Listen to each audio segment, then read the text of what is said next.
ಕಡಪ ಸಂತೆಕಟ್ಟೆ ಬಳಿ ಮೀನು ಮಾರುಕಟ್ಟೆಯಲ್ಲಿ ಮೀನು ಮಾರಾಟ ವಿಚಾರದಲ್ಲಿ 2 ಅಂಗಡಿಯವರಿಗೆ ಮಾತಿನ ಚಕಮಕಿ ನಡೆದು ಬಳಿಕ ಪರಸ್ಪರ ಹೊಡೆದಾಟ ನಡೆದಿರುವ ಬಗ್ಗೆ ವಿಡಿಯೋ ಸಾಮಾಜಿಕ ಜಾಲತಾಣದಲ್ಲಿ ವೈರಲ್ ಆಗಿದ್ದು, ಈ ಕುರಿತು ಕಡಪ ಪೊಲೀಸ್ ಠಾಣೆಯಲ್ಲಿ ಪ್ರಕರಣ ದಾಖಲಾಗಿದೆ. ರಾಜು ಮ್ಯಾಥ್ಯೂ, ಆದಂ ಫಯಾಜ್, ರಕ್ಷಿತ್ ಮಾಣಿ, ನೌಫಲ್ ಎಂಬುವರ ವಿರುದ್ಧ ಪ್ರಕರಣ ದಾಖಲಾಗಿದೆ.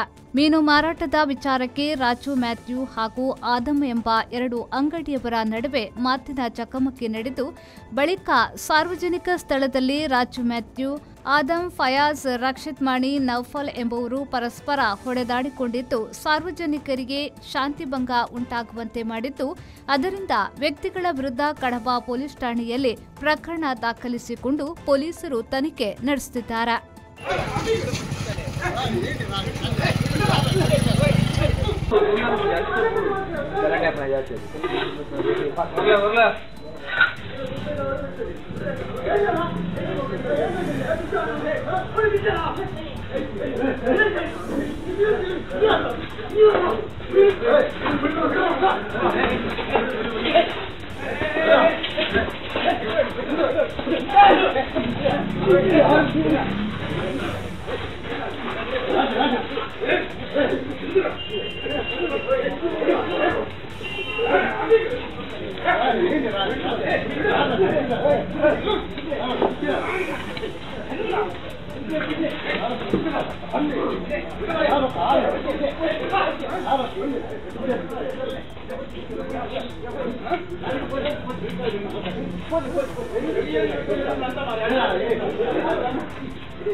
ದಿವಾಕರ್ ಎಂ, ವಿ4 ನ್ಯೂಸ್, ಕಡಪ.